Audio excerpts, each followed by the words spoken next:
राजुल के से नेमिनाथ कह रहे हैं। अभी नेमिनाथ से ज़्यादा उच्च कोटि का वक्ता आपको कौन चाहिए है? वो राजुल जैसे श्रोता को समझा रहा है और वो चीज़ आपको सुनने को मिल रही है, तो उसमें हमारी क्या कीमत है? उसको उसी श्रद्धा और भक्ति के साथ सुनना चाहिए, है ना। और आगे जो बात आएगी वो राजुल के माँ बाप, क्या नाम है?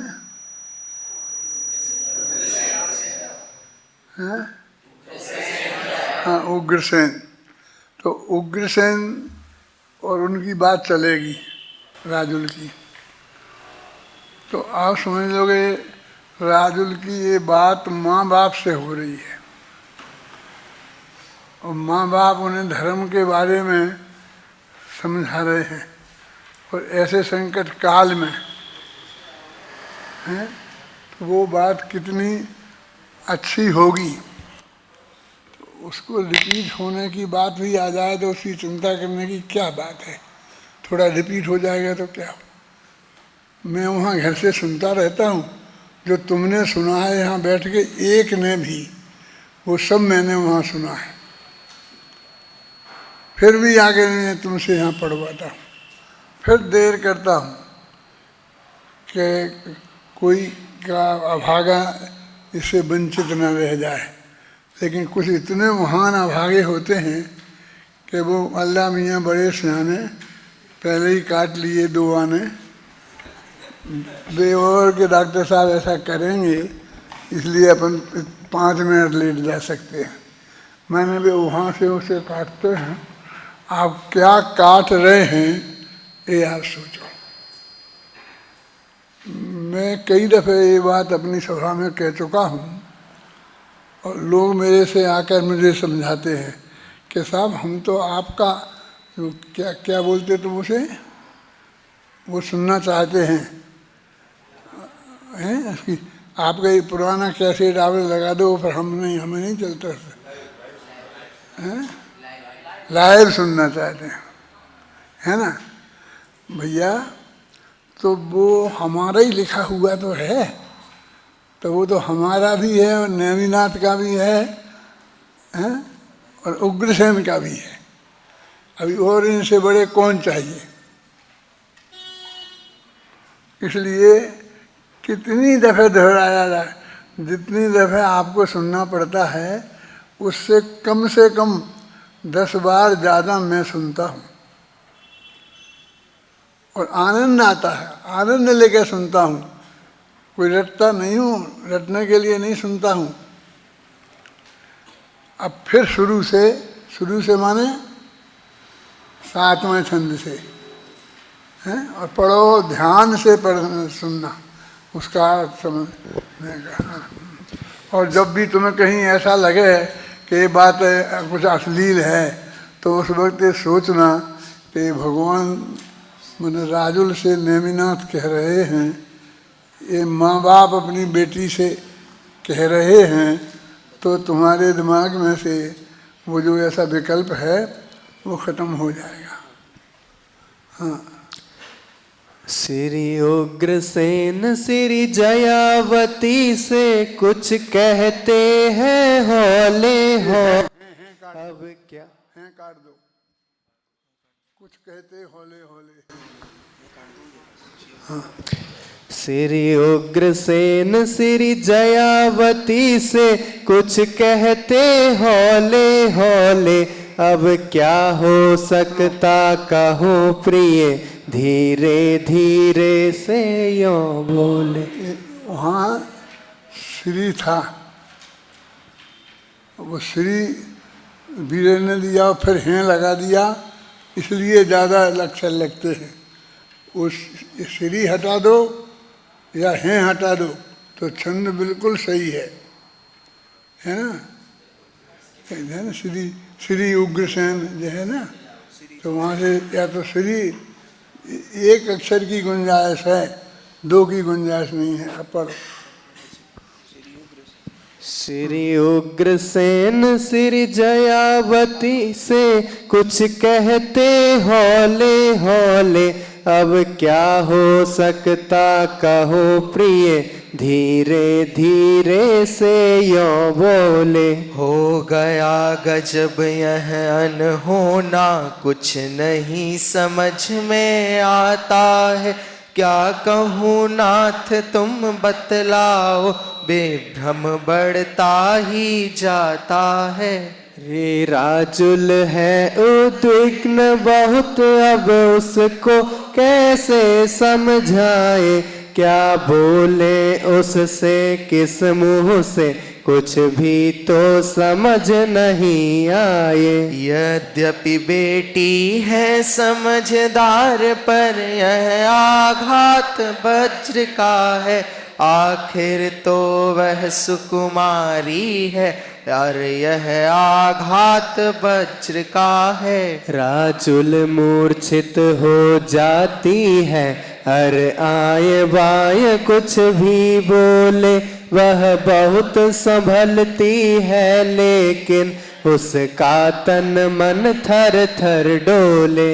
मैंने क्या गलत किया प्रियवर, क्यों मुझे छोड़ कर चले गए, इसका उत्तर देना होगा, क्यों मुझे छोड़ कर चले गए। यदि शादी करना इष्ट न था, तो क्यों बारात लेकर आए, क्यों कर स्वीकार किया पहले, मेरे सपनों में क्यों आए। सपनों में आकर चले गए, यह एक बार भी ना सोचा, तेरे सपनों में रमी हुई इस राजमती का क्या होगा। इस राजमती का क्या होगा, इसके सपनों का क्या होगा, इसने जो स्वप्न संजोए थे, अब उन स्वप्नों का क्या होगा। जो बातें तुमसे करनी थी, अब उन बातों का क्या होगा, जो घातें तुमसे करनी थी, अब उन घातों का क्या होगा। क्या तुम्हें दोष दूं हे प्रियवर, मैं ही अभागिनी नारी हूँ, नेमी जैसा बर राज मिला, फिर भी आफत की मारी हूँ। ऐसी दुखियारी तो देखी, जिनके पति योग्य नहीं होते, अत्यंत योग्य जिसके पति हैं, पर मैं ऐसी दुखियारी हूँ। अच्छाई भी बन जाती है, दुनियादारी में दोष कभी,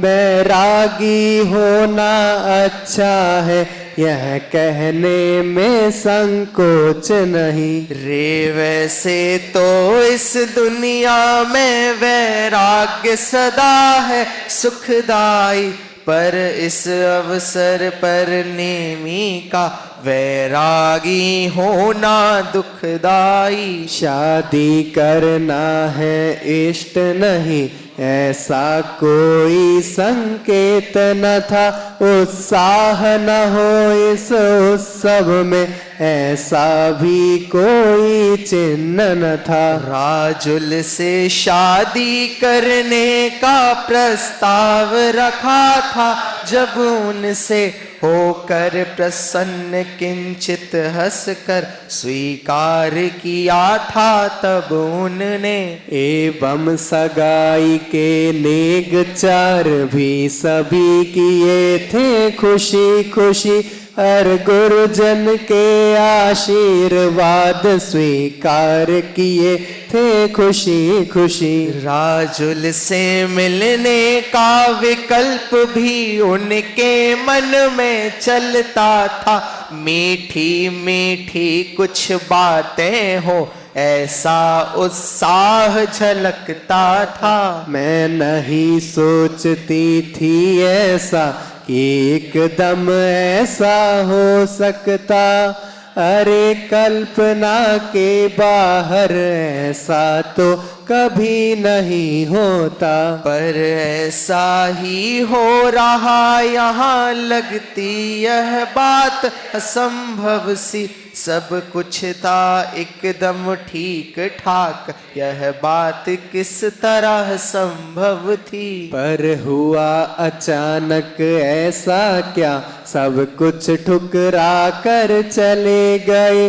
हमसे कुछ कहे बिना आली, हमको ठुकरा कर चले गए। हमको ठुकरा कर चले गए, सबको ठुकरा कर चले गए। होकर निष्ठुर हम सबको तज, गिरी गिरनारी को चले गए। इस तरह विविध बातें करती राजुल अधीर हो जाती है।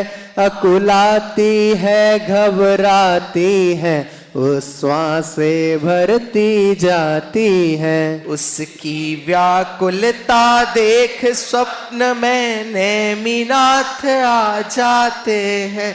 अत्यंत शांत धीरे धीरे वे राजुल को समझाते हैं। राजुल इस तरह अधीर होना आत्म हित का सन्मार्ग नहीं। रोना धोना व्याकुल होना है समझदार का काम नहीं। इन संयोगों का मेला ठेला ध्रुव अनित क्षण भंगुर है। क्या इसका भान नहीं तुमको, फिर क्यों तुम इतनी व्याकुल हो। यह राग भाव भी इसी तरह अध्रुव है, ध्रुव का धाम नहीं। इस राग भाव का मर जाना यह कोई असंभव काम नहीं। जब मैं बारात लेकर आया तब रागी था, अनुरागी था। क्षण में अध्रुव अनुराग मरा, अरे आज वीतरागी हूँ मैं। मैंने कोई धोखा नहीं दिया, शादी की मैंने हाँ की थी। सब बात एकदम पक्की थी, मन से पूरी तैयारी थी। शादी करने का राग एकदम टूट गया और छूट गया। अब बिना राग के हे राजुल शादी कैसे हो सकती है। रागी से वैरागी होना यह तो कोई अपराध नहीं। ना धोखा है ना छल प्रपंच इसमें है, कोई पाप नहीं। शादी हो जाने पर होता तो क्या होता अनुमान। कब क्या होगा कैसे होगा इसका है किसी को भान नहीं। राजुल बोली मैं भी अब दीक्षा धारूंगी। नेमीश्वर ने जो किया वही मैं भी करके बतला दूंगी। उनके पद चिन्हों पर चलना अपना कर्तव्य समझती हूँ। रे उनकी अनुगामिन होना अपना कर्तव्य समझती हूँ। आज यह तो सच्चा वैराग्य नहीं, अनुगामिनी होना है देवी यह तो कोई सौभाग्य नहीं। यह तो है मुझ में महामोह जो मेरे सी बनना चाहो। पति देव समझ करके अपना अब मुझको अपनाना चाहो। मैं नहीं तुम्हारा कुछ भी हूँ, मैं एक दिगंबर सन्यासी जो नहीं किसी का कुछ होता उसका भी नहीं कोई साथी। मैं हूँ अपने में स्वयं पूर्ण, पर की मुझ में कुछ गंध नहीं। मैं रस अरूपी स्पर्शी, पर से कुछ भी संबंध नहीं। तुम भी कुछ नहीं किसी की हो, तुम शुद्धात्म हो अविनाशी। तुम करो स्वयं में अपनापन, पाओ अपना पद अविनाशी। तुम अपने को ही अपनाओ, केवल अपना अभ्यास करो।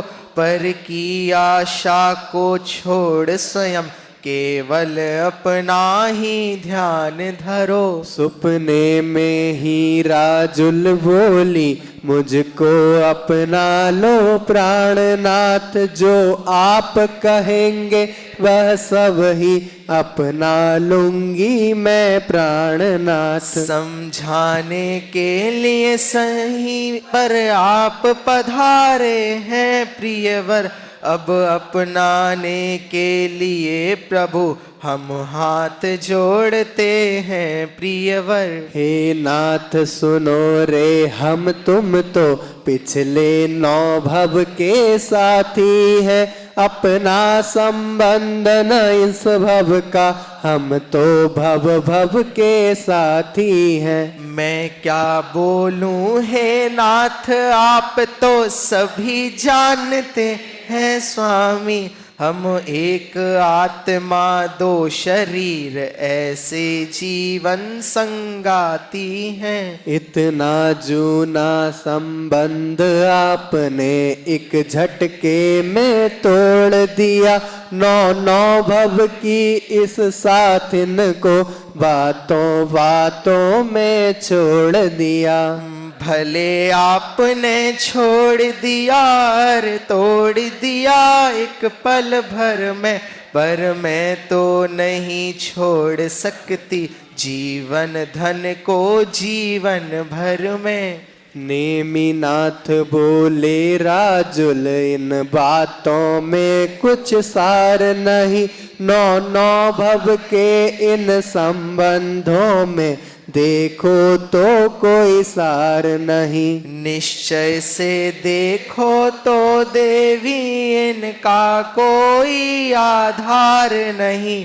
एकत्व नहीं, स्वामित्व नहीं, आधेय नहीं, आधार नहीं। मैंने समझाया था तुमको कि नहीं किसी का कोई है, न कोई किसी का स्वामी है। सेवक न किसी का कोई है। सब है अपने में स्वयं पूर्ण, ना कमी किसी में कोई है। सब ही है परिपूर्ण प्रभु, स्वामी सेवक ना कोई है। संबंधित होना 9 भव से, इसमें गौरव की बात नहीं। भव का अभाव करना देवी ही है गौरव की बात सही। भव का अभाव जब करना है, भव की चर्चा अपशगुन कही। भव की क्यों याद दिलाती हो, इसका कोई उपयोग नहीं। यह राग भाव तोड़ो राजुल, भव की चर्चा का अंत करो। मैं अधिक कहूँ क्या हे राजुल, इस भव में भव का अंत करो। भव भव में नहीं डोलना है, भव तो दुखों का सागर है।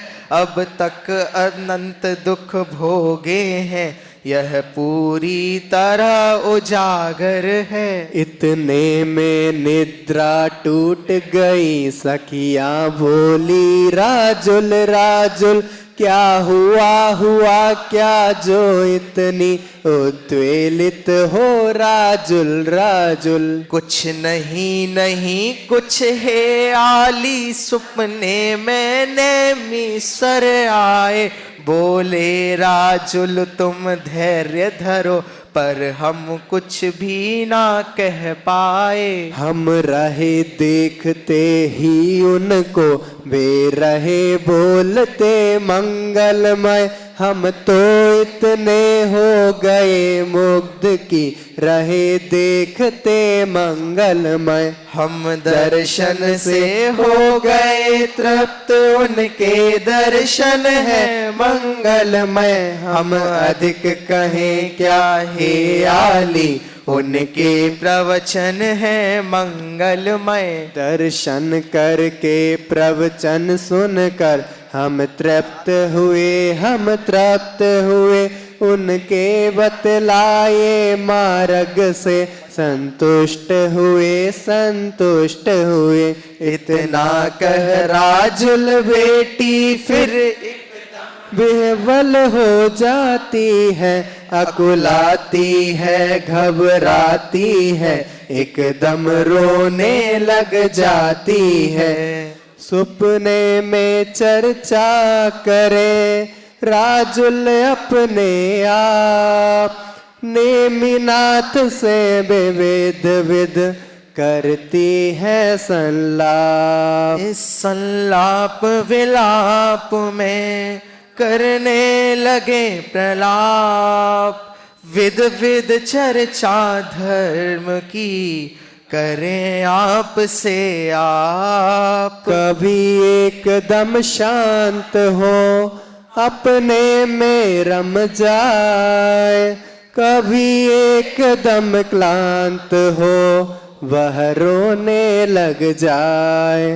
रोते रोते वह करे कभी तत्व की बात, सबके मन को मोहती करे मर्म की बात। करे मरम की बात मोह लेती है मन को। धन्य धन्य वह धन्य करे अपने जीवन को।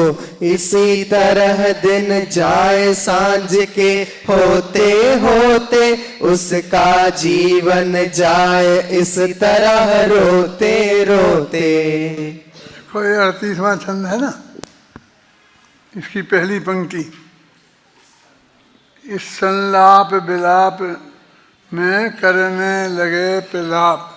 ये संलाप क्या है, ये विलाप क्या है, प्रलाप क्या है? एक लाइन में 3 स्थितियां बदल गई राजुल की। पहले संलाप था, फिर विलाप होने लग गया और फिर प्रलाप होने लग गया। ये इसकी चर्चा पश्चाताप में भी आई है। बताओ, नहीं बता सकते इतने जल्दी। पश्चाताप में भी संलाप विलाप और प्रलाप इनको परिभाषित किया है। संलाप माने बातचीत, फिर विलाप माने रोना, एकदम एक तरह से अभी बात करते करते और रोने लग जाए। अभी बात करो तो उसका जवाब होता है, अब रोने लग जाए उसका क्या जवाब है? उसका जवाब तो यही समझाना है, शांति धारण करो, शांति धारण करो, है? और फिर उसके बाद प्रलाप शुरू हो जाता है क्या, कि नहीं तुमने ऐसी गलती की है, इसका जवाब तो तुम्हें देना पड़ेगा, तुम्हें ऐसा नहीं करना चाहिए था, मेरे साथ ऐसा। ये क्या है? प्रलाप है। इसका कोई मतलब तो है नहीं ना। जिसका कोई मतलब नहीं हो, अनाप शनाप बातें करना। एक जगह ये भी आया है कि अनाप शनाप बातें करने लग गई हो, है ना? पढ़ो इस पंक्ति को ढंग से। क्यों? इस संलाप विलाप में करने लगे प्रलाप, विध विध चर्चा धर्म की करें आप से आप। है ना? इस तरह से तुम एक एक पंक्ति पे ध्यान दोगे तो बहुत मार्मिक पंक्तियां हैं। उसके मर्म को समझना चाहिए। ये क्या बातें करते हैं, कोई पति पत्नी एकांत में बैठ करके कोई राग की बातें नहीं कर रहे हैं, अत्यंत उत्कृष्ट धर्म चर्चा कर रहे हैं। और वो चर्चा सुनने को भाग्य से हमें मिल रही है। उनकी असली चर्चा होती तो तुम्हें सुनने को मिलती, वो तो क्योंकि तुम तो होते नहीं, लेकिन जो लोग वहाँ उस वक्त होते उनको तो सुनने को मिलती, उनको भी नहीं मिलती है। तो समझ लो कि हम तुम इतने बड़े भाग्यशाली हैं कि हमें वो सुनने को मिल रही है। चलो आगे बढ़ो भैया।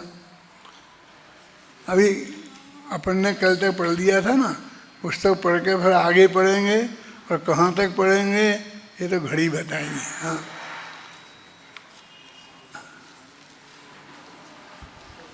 पढ़ो। नेमीश्वर बोले हे राजुल यह तो सच्चा वैराग्य नहीं, अनुगामिनी होना है देवी यह तो कोई सौभाग्य नहीं। यह तो है मुझ में महामोह जो मेरे सी बनना चाहो। क्या पढ़ने लग गए? 24वां 24। आज 13वां सर्ग पढ़ो।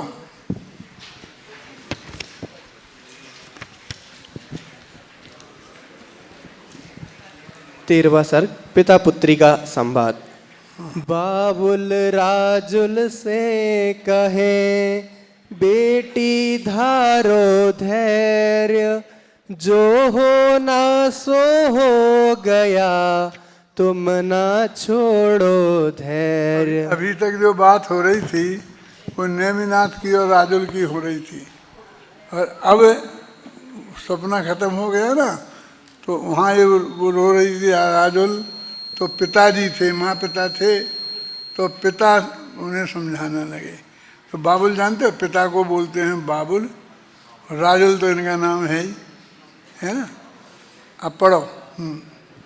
राजुल से बोले उग्रसेन धीरज धारो, मन शांत करो अघटित घटना का कर विचारना, मन को अधिक अशांत करो। इसमें ना किसी का दोष अरे समझो ऐसा ही होना था, केवल ज्ञानी ने जाना था जो कुछ जैसा जो होना था। जिस कारण से जिस समय जहाँ जिस विधि से जैसा होना हो, उस कारण से उस समय वहाँ उस विधि से वैसा होता है। अनहोना कभी ना होता है, वह ही होता जो होना हो, उस ही निमित्त पूर्वक होता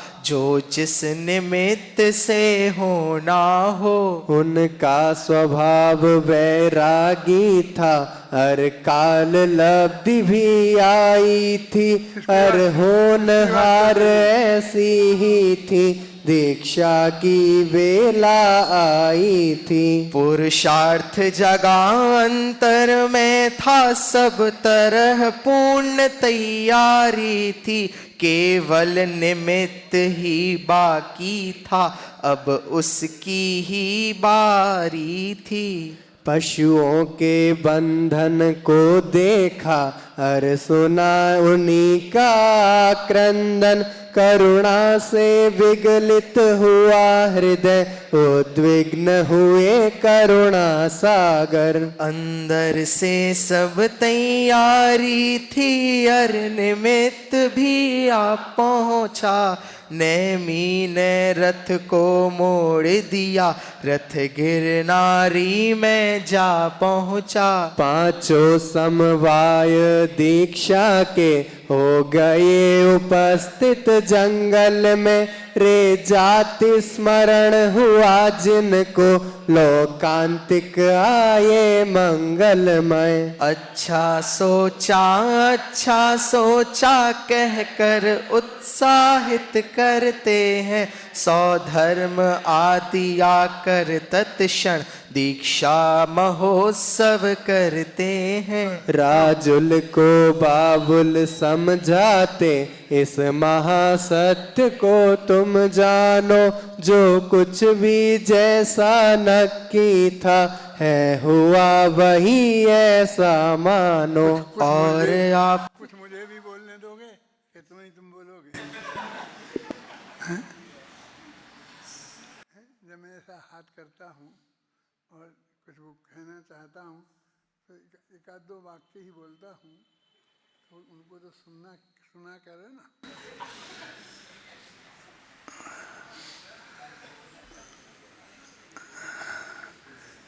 ये जो है लोकांतिक देव आते हैं, तो मैंने शास्त्रों में बहुत जगह पढ़ा है गहराई से, सिर्फ वे दो वाक्य ही बोलते हैं कि आपने भली विचारी, अच्छा सोचा, आज की भाषा में। क्योंकि वे कोई समझा नहीं सकते, उनको वे समझाने नहीं आते हैं। जो तीर्थंकर दीक्षा ले रहा हो, खुद समझ का जो असली फल है उस रूप से परिणमित हो रहा हो, उसको वे समझाने क्या आएंगे? ऐसा कहना, सोचना कि हम समझाने जा रहे हैं कि लोकांतिक देव समझाने आए थे, ऐसा नहीं, अनुमोदना करते हैं। तो वो पुरानी भाषा में मैंने पुराण पढ़े थे ना, तो यही लिखा है, भली विचारी, भली विचारी, आपने बहुत अच्छा सोचा, आपने बहुत अच्छा सोचा। मैंने उतने ही शब्दों को यहाँ लिखा है ना। पढ़ो एक कौन छठवां छंद? पांचों समवाय दीक्षा के हो गए उपस्थित जंगल में, रे जाति स्मरण हुआ जिनको लोकांतिक आए मंगलमय। अच्छा सोचा कहकर उत्साहित करते हैं, सौधर्म आदि आकर तत्क्षण दीक्षा महोत्सव करते हैं। का सामान्य वर्णन कर दिया, क्योंकि अपन वो बात यहाँ नहीं कर रहे हैं विशेष। अपनी तो पिता पुत्री का संवाद चल रहा है? पिता समझा रहे हैं और उनने बीच में कह दिया कि लोकांतिक देव आए, और उनने ये कहा आपने अच्छा सोचा, अच्छा सोचा। अब फिर वो अपनी बात शुरू करते हैं, क्या? हाँ, राजुल को बाबुल समझाते इस महासत्य को तुम जानो, जो कुछ भी जैसा नक्की था है हुआ वही ऐसा मानो। और आपका भी राजुल जो होना है वही होगा, वही होगा, वही होगा, जो जिनवर ने जाना होगा। पिताजी को इतना अधिकार है, हर एक को नहीं है कि चाहे जो कोई समझाने लग जाए उन्हें।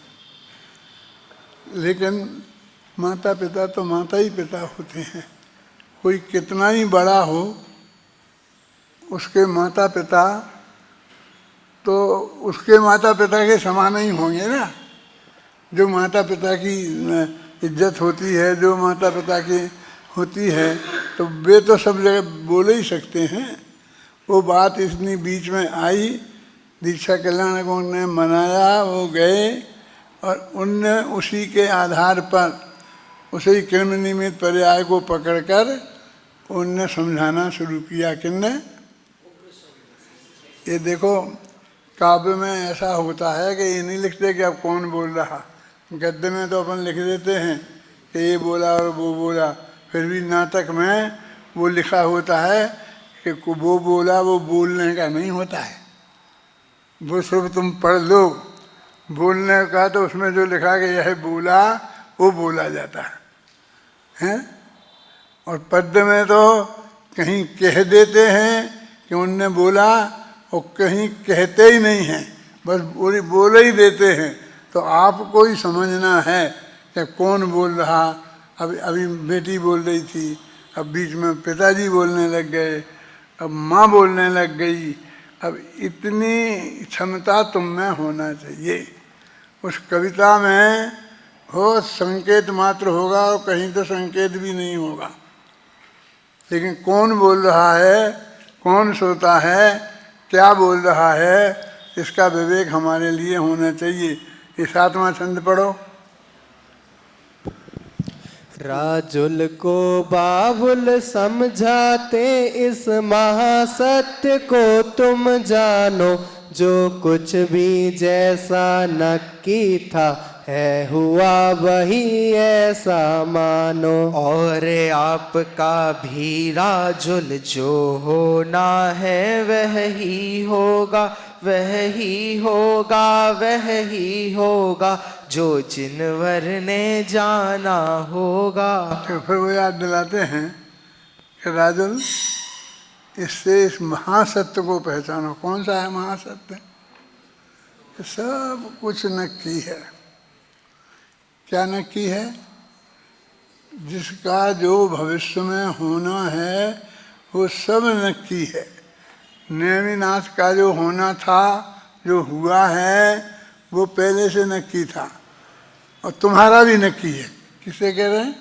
तुम्हारा माने, तुम्हारा माने हे राजुल, ये तुम्हें अपनी तरफ से लगाना पड़ेगा। वो नहीं बोलेंगे, वो तो बोलेंगे तुम्हारा भी नक्की है। माने हे राजुल, तुम्हारा भी नक्की है, जो तुम्हें अपनी तरफ से लाना पड़ेगा। पद्य की ये बात होती है, गद्य में ये सुविधा नहीं होती आपको। आपको कहना पड़ेगा, ये संबोधन बीच में, कि हे राजुल, तुम्हारा भी जो नक्की होगा वही होगा। और उनका, वो कहते महावीर का तो बता दिया था, और अपन कहते नेमिनाथ का तो नहीं बताया था।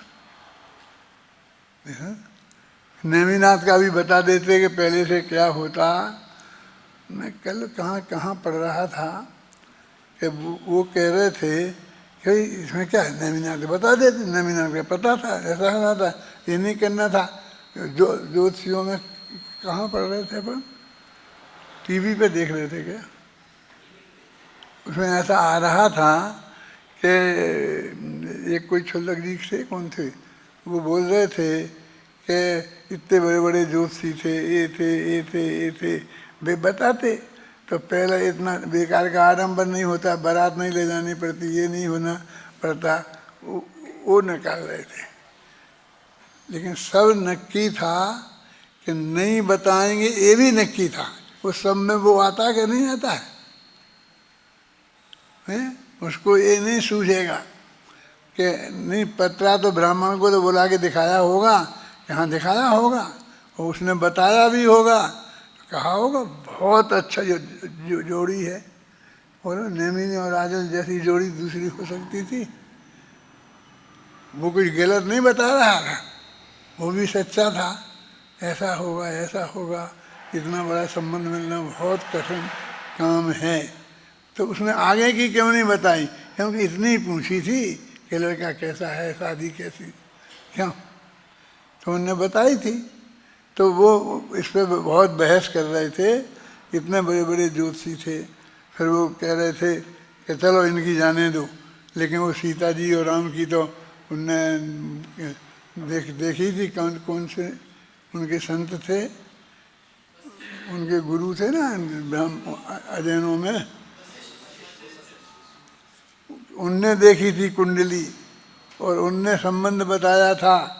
और उसमें ऐसा कैसे हो गया, ऐसा ऐसा निकाल के बता रहे थे क्या हो गया। अकेले एक ये महासत्य ख्याल में आ जाता कि जैसा होना है और वो नक्की है, और वो कब बताया जाएगा, कब बताने का विकल्प आएगा किसी को, ये भी नक्की है। यदि उसका पूरा भाव ख्याल में आता। क्या कह रहे थे? इस महासत्य है ना, पंक्ति पढ़ो इस महासत्य को। इस महासत्य का विचार करना है, कौन सा महासत्य है। मैं अभी पूछूंगा, पढ़ो। राजुल को बाबुल समझाते इस महासत्य को तुम जानो, जो कुछ भी जैसा नक्की था है हुआ वही ऐसा मानो। और आपका भी राजुल जो होना है वह ही होगा, वह ही होगा, वह ही होगा, जो जिनवर ने जाना होगा। नेमिनाथ का तो हो गया, चले गए ना वे। अब राजुल का तो होना है कि क्या करते हैं, दूसरी शादी करती हैं, कि दीक्षा लेती हैं, कि हार्ट अटैक हो जाता है। अब ये अभी तो होना है ना, नक्की तो वो भी है, केवली के ज्ञान में तो वो भी आया है, लेकिन अभी घटना घटित नहीं हुई है ना। और वहाँ जो मौजूद आदमी हैं वो कोई जानते नहीं है क्या होगा, है ना। लेकिन ऐसा उनने तो दिया कि तुम ज़्यादा विकल्प मत करो, अच्छा बुरा जो होना होगा वो वैसा ही होगा। अपने यहाँ क्या बोलते हैं, नहीं भगवान अच्छा ही करेगा, अच्छा ही होगा, क्यों जैसा जाना है वैसा होगा नहीं बोलते हैं, अच्छा ही होगा, अच्छा ही होगा, भगवान अच्छा ही करेगा। ये सारा देश बोलता है। वो अजैन लोग तो जिनके यहाँ भगवान करता है ऐसा मानते हैं, वो तो ऐसा बोलते ही हैं, भगवान अच्छा करेगा, भगवान अच्छा। अपन भी बोलते हैं भगवान अच्छा करेगा। कभी कभी ये भी बोलते हैं कि भगवान को ये समझ में नहीं आई कि राजुल की हालत क्या होगी, इस परिवार की दशा क्या होगी, कोई एक आदमी और मर गया ये समाचार सुनकर तो क्या होगा, है? उग्रसेन जैसे ज्ञानी क्या सोचेंगे। पढ़ो पंक्ति। राजुल को बाबुल समझाते इस महासत्य को तुम जानो, जो कुछ भी जैसा नक्की था है हुआ वही ऐसा मानो। और आपका भी राजुल जो होना है वह ही होगा, वह ही होगा, वह ही होगा, जो जिनवर ने जाना होगा। अब क्या कह रहे बार बार, वही होगा वही होगा। अरे हमारी तो समस्या थी कि अब नेमिनाथ का तो हो गया, चले गए, वो बात खत्म हो गई, अब कहानी आगे बढ़ानी है, अब क्या करें बोलो। क्यों कि राजुल का और उनके पिताजी का क्या नाम भूल जाता हूँ बीच में, है? मैं तो समझता था कि मैं तुम लोगों का ही नाम भूलता हूँ, अब तो राजुल के पिताजी का भी भूलने लगा, हैं? उग्रसेन। क्या करें, उग्रसेन जी हैं, अब वे क्या करेंगे, क्यों वे तो चले गए। अब तो कहानी तो उग्रसेन के घर ही रह गई ना, राजुल के पास ही रह गई, कहानी तो नेमिनाथ के साथ गई नहीं है, क्योंकि नेमिनाथ तो अब ध्यान में बैठ गए, वहाँ कहानी को आगे बढ़ना ही नहीं है। कम से कम 56 दिन तो नहीं बढ़ना है, 56 दिन बाद में केवल ज्ञान होगा तब कहानी आगे बढ़ेगी। तब कहानी किधर जाएगी। तो राजुल क्या क्या क्या कहें, कुछ कहने वाली लगी बात आपको लगती है। राजुल का चित्त इतना दुखी है, ऐसे समय में नेमिनाथ अभी अभी उन्हें त्याग कर दीक्षा लेकर गिरनारी पर चले गए हैं, ऐसा मौका है। अवसर नहीं बोला मैंने जानबूझकर, क्यों नहीं बोला, अवसर तो अच्छे मौके को बोलते हैं। अब ऐसे मौके पर चुप तो रहा नहीं जाएगा, कुछ ना तो बोलना ही पड़ेगा, हैं? राजुल से किनको, उग्रसेन को कुछ ना तो कुछ तो बोलना ही पड़ेगा। क्या बोला, बोलो। हाँ, राजुल को बाबुल समझाते इस महासत्य को तुम जानो, जो कुछ भी जैसा नक्की था है हुआ वही ऐसा मानो। और आपका भी राजुल जो होना है वह ही होगा, वह ही होगा, वह ही होगा, जो जिनवर ने जाना होगा। हाँ चलो पढ़ो। ऋषभ देव ने बता दिया। समस्या खड़ी हो गई कि किसने जाना होगा, फिर तो कहे कि जिनवर ने जाना होगा। अब नेमिनाथ ने जाना होगा तो कह नहीं सकते थे, है ना। जिनवर ने जाना होगा ये कॉमन कह दिया, अनादि काल से लेके अनंत काल तक के जितने जानवर हैं और जिनकी दिव्य ध्वनि खिरी थी उनके ज्ञान में आया होगा ना सबके में, तो उनने तो इतना ये कह दिया जानवर ने जाना होगा, है ना। अब जानवर ने कोई एक आध उदाहरण तो दो, तो वे आदिनाथ का देते हैं। चलो पढ़ो। ऋषभ देव ने बता दिया कोड़ा कोड़ी वर्षों पहले, मारीच महावीर होगा यह जता दिया वर्षों पहले। जननी होगी त्रिशला देवी, राजा सिद्धार्थ जनक होंगे, कब और कहाँ सब बता दिया, जब और जहाँ जैसे होंगे। सिद्धार्थ राजा की शादी त्रिशला देवी से ही होगी, यह भी नक्की तब से ही था, इसमें न मीन मेख होगी। इसका तो अर्थ यही होगा कि सबका सब कुछ नक्की है नहीं किसी के वश में कुछ, सब कुछ अनादि से नक्की है। हमारा दिमाग ऐसा दौड़ता है, बस सबका नक्की है ना, तो हमारा भी होगा। हमारा कैसे होगा? हमसे पूछे बिना है? हमारा तो हमसे पूछे जाना चाहिए था। क्यों घबराते हो? राजुल को भी ये शिकायत थी कि हमें छोड़ के चले गए और हमसे बातें ही नहीं करी हैं। नेमिनाथ जैसे महापुरुष से भी राजुल को ये शिकायत है कि हमें छोड़ के चले गए और हमसे पूछा ही नहीं, हमसे बातें ही नहीं करी हैं। तो तुमसे पूछ के तुम्हारा होना चाहिए ना। मैं तो किम निमित्त पर्याय में लिखा कि हमारी तुम्हें सब बात स्वीकार है, सब बात स्वीकार है, बस एक इतनी सी रखो कि थोड़ा हमारा भी उसमें चले। आता एक पंक्ति आती है किसी को याद? थोड़ा हमारा भी चले, बस हमको ज़्यादा संशोधन नहीं करवाना है। कम से कम हमारे मामले में तो थोड़ा सा हमसे पूछ लिया किया जाए और हम जैसा चाहें वैसा संशोधन कर दिया जाए। क्यों? बहुत अच्छा काम, पढ़ाई अच्छी होती है, परीक्षा अच्छी होती है, ईमानदारी से सब काम होता है, बस 5 नंबर मेरे बढ़ा दिया तो फिर बहुत अच्छे हैं शांति जी। क्यों? इतना करेक्शन कर दो हैं और तो सब ठीक है, सब एकदम बढ़िया होता है, ईमानदारी से होता है, लेकिन थोड़ा करेक्शन हमारे मामले में कर दिया जाता तो कहते ऐसी कोई बात नहीं होती। क्या लिखा? पढ़ो। हाँ।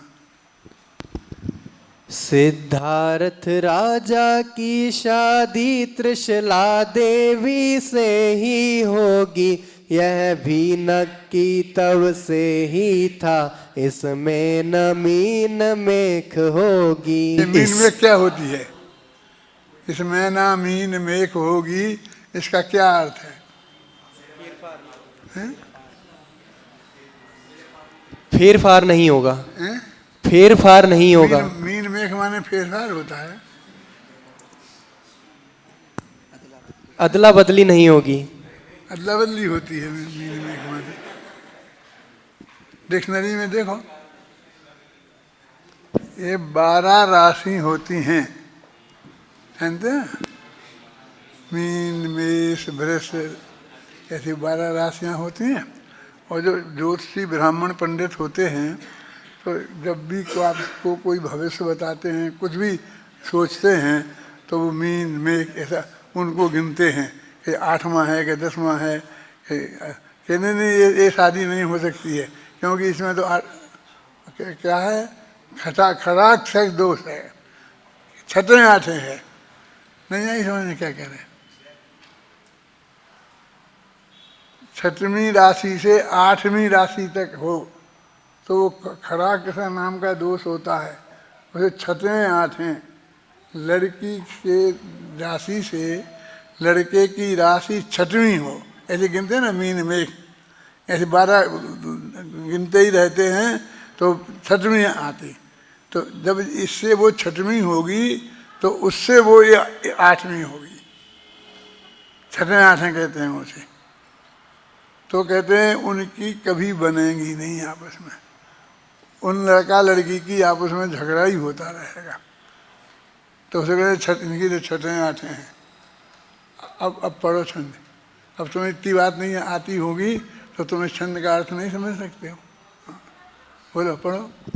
सिद्धार्थ राजा की शादी त्रिशला देवी से ही होगी, यह भी नक्की तब से ही था, इसमें नमी नमेख होगी। समझे ना? ये कोई पंडित आके और मीन में ऐसा कर करा करके और कुछ निकाल दे रास्ता, यानी कोई रास्ता नहीं निकलेगा। इसमें किसी की मीन मेख नहीं चलेगी। मैंने पंडित वो मीन मेख बोल करके अब निकालता है ना, तो कहते पंडित जी को बुलाओ, उनसे पूछ लो, तो मीन मेख निकालेंगे, है ना। मैं जब जो सन 65 में हिंदुस्तान पाकिस्तान की लड़ाई हुई थी ना, तब मैं मैनपुरी गया था पर्यूषण में। तो वहाँ एक ज्योतिषी थे, समझे ना। तो वे क्या कर मेरे से बोले, पंडित जी हमारे घर आना। मैं कहा लोग तो भोजन को बुलाते हैं और तुम तो वैसे बुला रहे हो। नहीं नहीं, आना आना आना। फिर लोगों ने कहा ये बहुत बड़े ज्योतिषी हैं, तो आप अपन चलेंगे इनके यहाँ। उन्होंने कहा सुनो, कोई बढ़िया फल लेके आना। दुनिया हमारे यहाँ फल लेके आती है और हम इनके यहाँ फल लेके जाएं, हमसे नहीं हुआ। हम बाजार में जाएं 14 के दिन और फल लाएं और फिर इनके जोशी जी के यहाँ ले जाएं। ये बिल्कुल सच्ची घटना है जो मैं बता रहा हूँ, सन 65 की है। अब हम रास्ते में जा रहे थे तो एक दुकानदार था, आए पंडित जी नमस्ते नमस्ते, बुलाया बुलाया, जा 1 मिनट लाओ। और उसने अपने ऐसी कुछ इलायची उसमें से रखकर और दी, मुझे दी, खाने को दे, स्वागत करते हैं ना। तो उन्होंने इलायची दी। यदि अपन को नहीं खाना हो 14 है तो एक उठा लो, अपनी जेब में रख लो, क्या। लेकिन उसके सत्कार को स्वीकार तो करते हैं कि नहीं करते हैं। तो ऐसा ही हुआ सही कि उसने मुझे वो बताई और मैंने एक इलायची, बहुत बढ़िया इलायची थी, मेरा मन उस पर नींद गया था। वो इलायची मैंने उठा ली, सच्ची घटना है, और लेके जेब में रख ली कि 14 थी, हैं। उस बाद वहाँ खाई नहीं जा सकती थी, जेट में रख ली। और फिर जब हम ज्योतिषी जी के यहाँ पहुँचे तो उन्होंने कहा बोलो क्या लाए। हमें तो याद ही नहीं रही, हम उनके लिए नहीं ले गए थे, वो कुछ ले जाने की याद नहीं रही, हैं। ऐसे भुलक्कड़ हम तभी से हैं।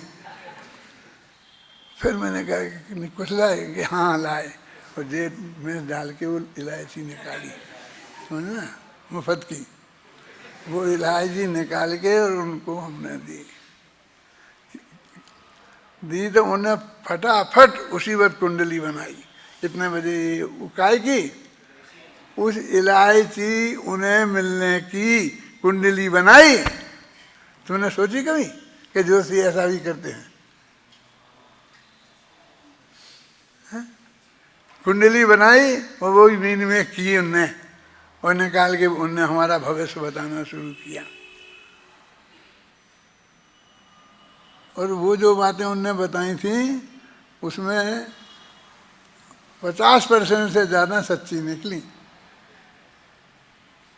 मैं कोई ज्योतिषी को सर्टिफिकेट नहीं दे रहा हूँ, लेकिन ऐसी पद्धति होती है कि तुम्हारी कुंडली देखने की ज़रूरत नहीं है। वे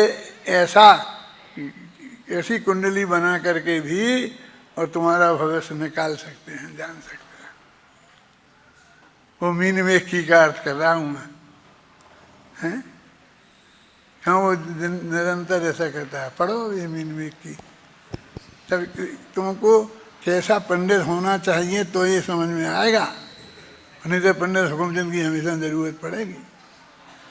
दूसरा पंडित में पढ़ा नहीं पाएगा, समझा नहीं पाएगा। बोलो।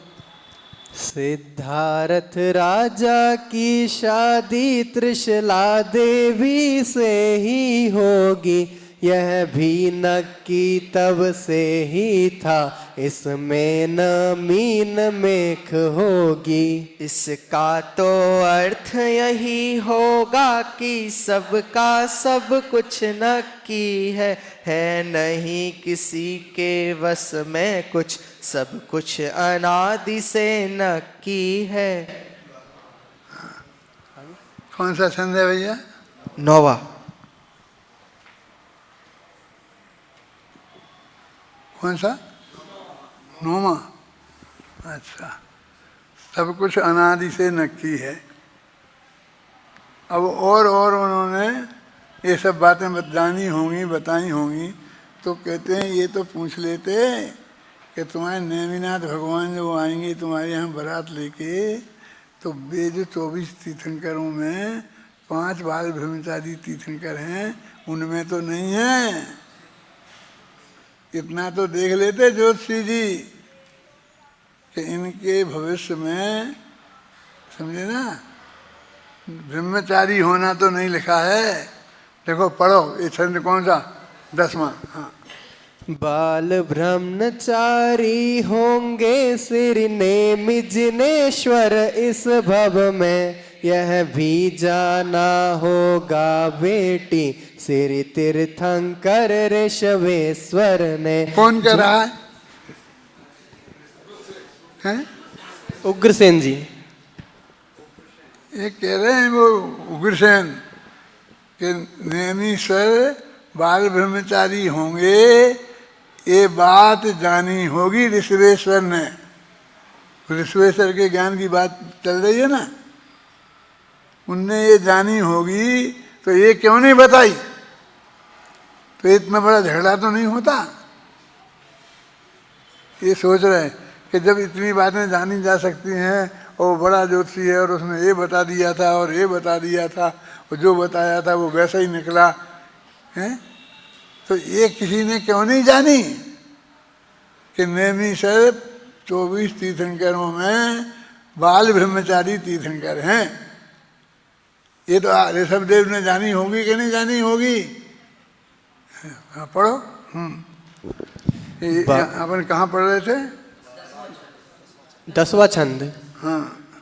बाल ब्रह्मचारी होंगे सिर नेमि जिनेश्वर इस भव में, यह भी जाना होगा बेटी सिर तीर्थंकर ऋषभेश्वर ने। जो कुछ घटना है घटी यहाँ जैसी की तैसी, यह भी तो जानी होगी ऋषभेश्वर ने, बतलाई होगी यह भी तो। जानी होने में तो कोई शंका नहीं है, बतलाई भी होगी। जब इतनी बात चली होगी, आदिना महावीर की चली थी, तो नेमिनाथ की भी चली तो होगी। और वो साधारण घटना तो है नहीं, ये थोड़ी मोटी तो बात है नहीं। तो इतनी बड़ी घटना घटी होगी, इनकी बारात लौट के गई है, राजुल की ऐसी दशा हो रही है, तो इतनी बड़ी घटना नहीं जानी होगी, और वो भी बतलाई होगी। देखो क्या, जो कुछ घटना है घटी यहाँ जैसी की तैसी, यह भी तो जानी होगी ऋषभेश्वर ने, बतलाई होगी यह भी तो। कौन कह रहा है? हम कह रहे हैं। ये सोचो, यहाँ सोचने की बात क्या थी, राजुल को बताने की क्या बात थी, हैं? क्या बातें करते? अब उस समय, ऐसे समय में क्या बातें करते राजुल से? कुछ तुम्हें दिखता क्या करते?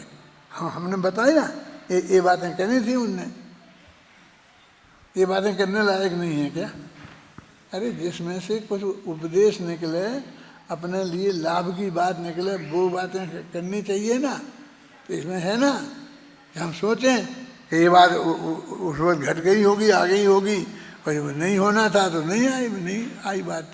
पढ़ो चलो।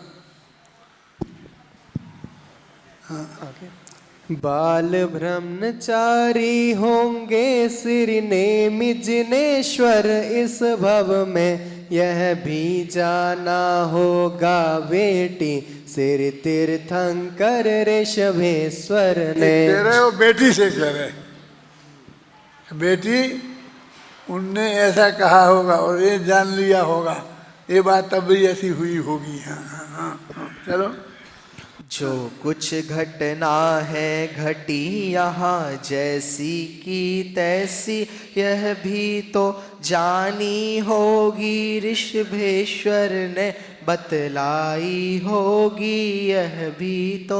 ये अपना प्रवचन यहाँ हो रहा है और इस पंक्ति को मैं बार बार दोहरा करके तुम्हारा ध्यान आकर्षित कर रहा हूँ, ये जानी होगी कि नहीं? है? ये भी जानी होगी, क्योंकि केवल ज्ञान में तो कुछ चीज़ ऐसी नहीं रहती है कि हम कहें कि साहब मैंने इस बात तो नहीं देखी, ये कहें वो नहीं दें, जवाब अलग बात है, लेकिन वो जानी नहीं होगी, उनके पास इसका उत्तर नहीं हो, ये बात नहीं है। चलो, है ना? पढ़ो आगे। देखो जो मैं अर्थ कर रहा हूँ, जिस तरीके से मैं कम कर सकता हूँ, लेकिन तुम समझने की कोशिश करो तो, और तुम नहीं समझो जल्दी जल्दी निकाल दो, हैं? देखो तुम्हारा तो भोजनालय में भोजन का जब टाइम होगा तभी नंबर आएगा। मैं तो जा सकता हूँ अपने घर पर जा करके कि भरत लगा थाली, जल्दी कुछ करूँ तो मेरी जल्दी तो काम आ सकती है, तुम्हारी तो जल्दी काम आना नहीं है, तो शांति से क्यों नहीं सोचते हो? है ना? पढ़ो पढ़ो। अघटित कुछ भी है नहीं हुआ, सब कुछ पहले से नक्की था, हम नहीं जानते थे केवल, बाकी सब कुछ तो नक्की था। राजुल बेटी तेरा विवाह उससे ही होगा इस भव में, जिससे होना नक्की होगा उससे ही होगा इस भव में। मेरी शादी नेमीश्वर से यह राजुल जवाब दे रही है, बहुत मालूम कि हमने ये कितनी मेहनत से लिखी है, तुम ऐसे धमाधम चलाए जा रहे हो। जब उनने ऐसा कहा होगा तो कितना सोच समझ के कहा होगा, वो हमने सोचा, फिर राजुल ने क्या जवाब दिया होगा तुम सोचो जरा, फिर पढ़ेंगे तो अपन राजुल जवाब देगी जो इधर उनने होगा कि बेटी जिससे नक्की होगी उससे ही होगी, भगवान ने जो जानी होगी अब तेरी शादी उससे ही होगी, ये उनने कहा। ख्याल में आया ना? तो राजुल ने क्या जवाब दिया होगा अब सब सोचो। यदि मैं आज ये बंद करवा दूं अभी प्रयोजन, और कल कहूँगा सुबह सब इसे देखना नहीं और लिख के लाना तुम्हारे हिसाब से राजुल ने क्या जवाब दिया। घबराओ नहीं, अभी तो मैं बंद किया नहीं है, अभी तो है ना, समय है ना, समझे ना? क्या अभी जवाब अपन तो सुन रहे हैं, सब लोग क्यों परेशान हैं, राजुल क्या बोल रही है। अब जब ध्यान से पढ़ो और ध्यान से सब सुनना। हाँ पढ़ो। मेरी शादी नेमीश्वर से यह नक्की किया आपने था, मैंने दिल से स्वीकार किया जो नक्की किया आपने था। पर आज आप यह कहते हैं जिससे होना नक्की होगा, मैं समझ नहीं पाती हूँ कुछ नक्की है या नक्की होगा। वो तो कह रही मैं कुछ नहीं समझ पाती हूँ। क्या नहीं समझ पाती? इस छंद को परमात्मा तुम भी देखो, सबसे एक से इसका अर्थ पूछूंगा, फिर पढ़ो एक दफे और ध्यान से सुनना सब। मेरी शादी नेमीश्वर से यह नक्की किया आपने था, मैंने दिल से स्वीकार किया जो नक्की किया आपने था। पर आज आप यह कहते हैं जिससे होना नक्की होगा, मैं समझ नहीं पाती हूँ कुछ नक्की है या नक्की होगा। उस दिन तो कह रहे कि तुमने नैमीश्वर से हमारे संबंध में किया, हमसे पूछा, हमने हाँ भरी, फिर वो नेक किए, वो अंगूठी पहनाई, वो सब याद है। और मैंने बिल्कुल एक आज्ञा करी बेटी के साथ, आपकी बात मानी, आप ये होगा। और अब आप वही कहने लगे कि जिससे नक्की होना होगा और केवली में जाना होगा। तो केवली में जाना होगा, उससे होगी मेरी शादी कि तुमने जिससे नक्की किया है उससे होगी। बोलो, एक बेटी का प्रश्न सही है ना ये? तुमने किया और हमने तुम्हारी बात मानी है? और आज तुम कह रहे केवली में जाना होगा है? ठंड पढ़ो तो कितनी क्या मर्म है, पढ़ो। मेरी शादी ने ईश्वर से यह नक्की किया आपने था, मैंने दिल से स्वीकार किया जो नक्की किया आपने था। पर आज आप यह कहते हैं जिससे होना नक्की होगा, मैं समझ नहीं पाती हूँ कुछ नक्की है या नक्की होगा। वो सिद्धांत है कि नक्की है वही होगा, और उससे हमारा दैनिक जीवन टकरा रहा है। हैं? बाप की बात गलत हो रही है, हैं?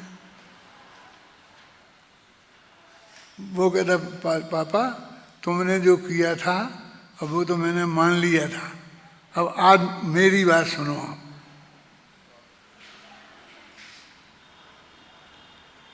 क्या तुझे क्या कहना है, बोल, पढ़ो, बताओ।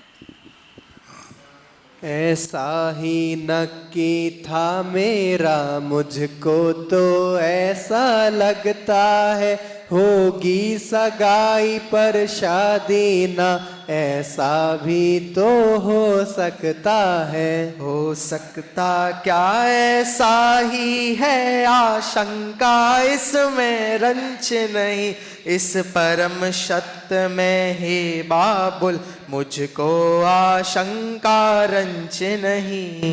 एक और पढ़ो, एक ऐसा ही नक्की था मेरा, मुझको तो ऐसा लगता है, होगी सगाई पर शादी ना, ऐसा भी तो हो सकता है। हो सकता क्या ऐसा ही है, आशंका इसमें रंच नहीं, इस परम सत्य में ही बाबुल मुझको आशंका रंच नहीं।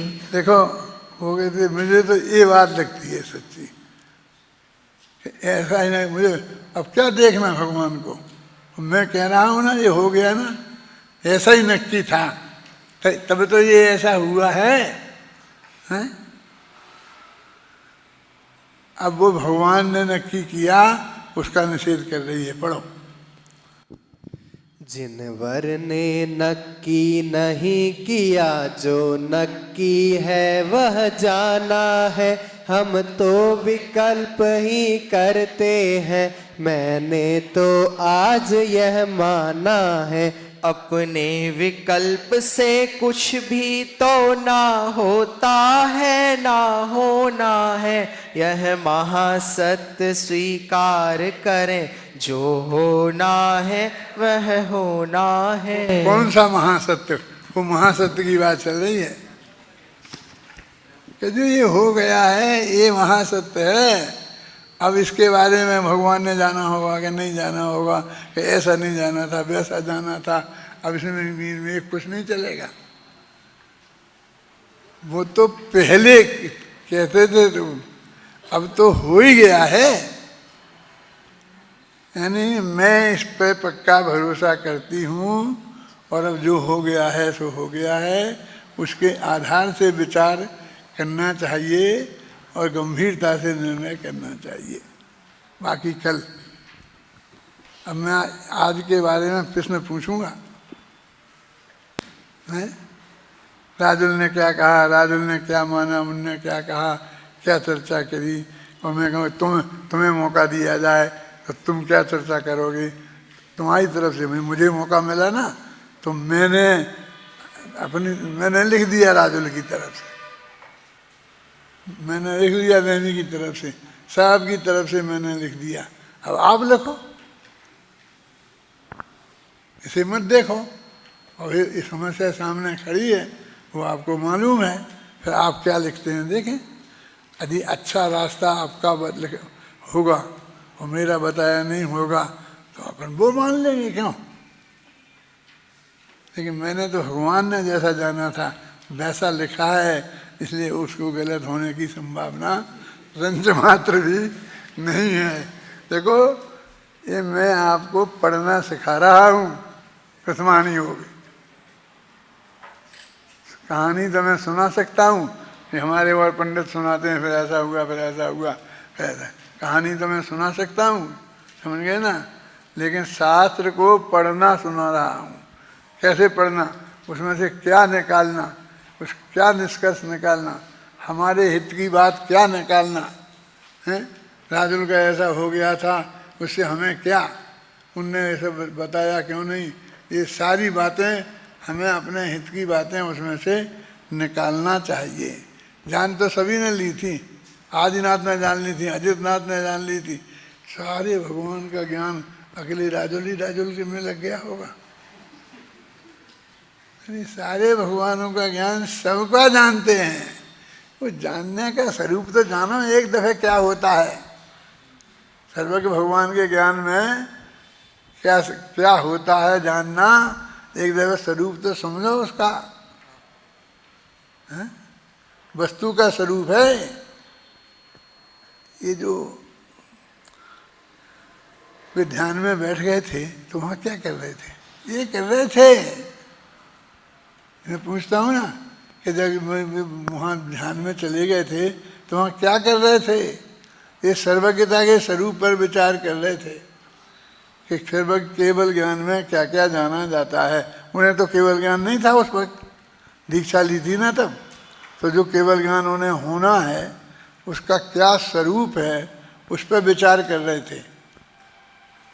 ये तो मैं कहता हूँ आपसे कि भगवान महावीर ने दीक्षा ली थी और दीक्षा ले करके जब वे जंगल में जाकर बैठ गए थे आत्म ध्यान में, तब वे क्या ध्यान कर रहे थे बताओ। सब लिखो अपने अपने।